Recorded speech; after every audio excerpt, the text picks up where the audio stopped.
Talafalava nei fo i TALA Samoa, lua sifulu o Iuni, ai o le whaopoponga o tala lau le tiu polinsia. Tala tuli loa le whaamsinonga whaitu malo i muli nuu.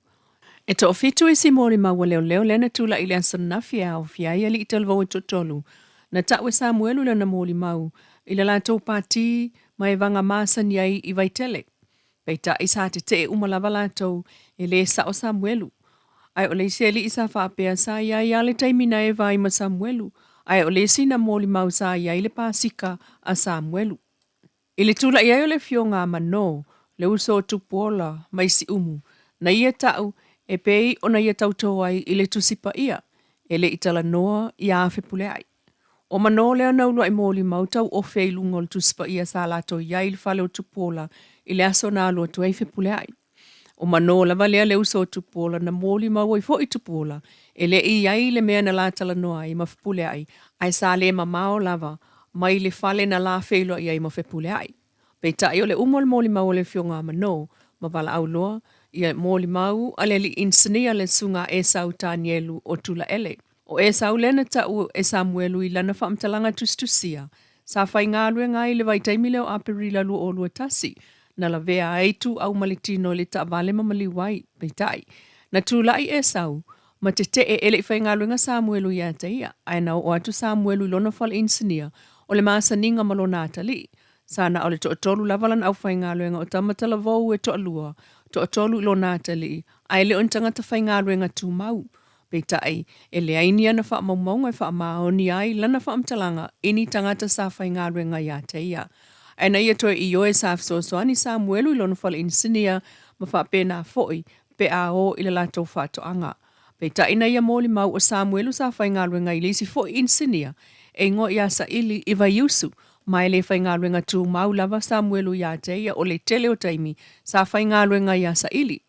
O le moli mau lona sifuru lima, o le isi foi ali e whaila na whala insinia i vai usu, le sunga peni a mina whala au.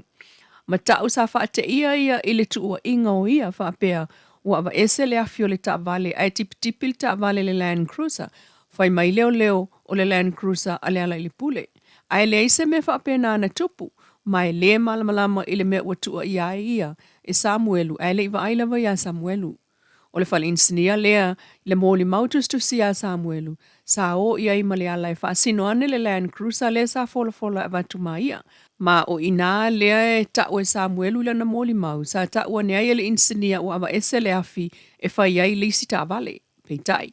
Na te ena malosi e penya mina le nā mōli mau e Samuelu i le tala le insinia o le ta vale o le a tipi, ai o le afi e awane e whai ai le pasi. Na i oe penya mina e masani o nalu i le whale insinia o le ala, mai malamalama fo i ta vale. Ai na tele i whai esa ta vale le ala vanga na ua fsosoani o na totongi le oia, ma wha amutai loa i na awhesila le loia Samuelu Miss Catherine. Wala au le moli maulo na sifulu ono le sunga papali i Mona Lisa tia iketi, wasili a luasful tau sanga o ngā lue i le ofisa o leo leo, o ia o le sui komsina o mta ngā lue ngā leo leo. O le tau sanga lu o lua tasi sa ia te ia le whailo al suesuenga o le maliu o tu au. Ma sa moli maua ia il whaasalonga o ngā luenga malana pitola au i tutono o mta ngā luenga. Pe o le aso lua tasi o aperila lu o lua tasi na watuai le li poti o whaleata. Ma ave i le vaenga o ta avale afi. Sa te le whaafita au le mta upu le sa ilingo le tangata na maliu ai tu au. Ai mai so whaasalonga i lunga o social media. Mai sa whaatonu le vaenga o le ta avale afi mo se team. Po se vaenga whaapitoe whaia suesuenga mataita ia e tunia wa alotu. Mai sa whai malato whelo ai fo i pe ua maua seisina la vea ai le tamana maliu. O le tima wa alotu sa au fia ai masua, Mikaele. Sa fsilinga fo i ainga la tane le no whanga na la vea ai le ta avale i vaitele. Sa iai fo se camera la tane lea no whanga na maua ai le ta avale to aingo le van noa. Ma whaia iai sa ilinga ai lea ai lava. Mai sa tu ai lava ia te ia le whaila. Wa le ini mori mau sa maua. Peita ina whaatonu loa ia al komsina. E ave le whaila i le ofisa o ta'avale afi. Ave ese le whaila maia e le i yain whaamtalanga o Samuelu ua iai. E whaawau mōle maua Mona Lisa le isia tātou li poti o muli mai. Ai o tala nā mōle nei i tula.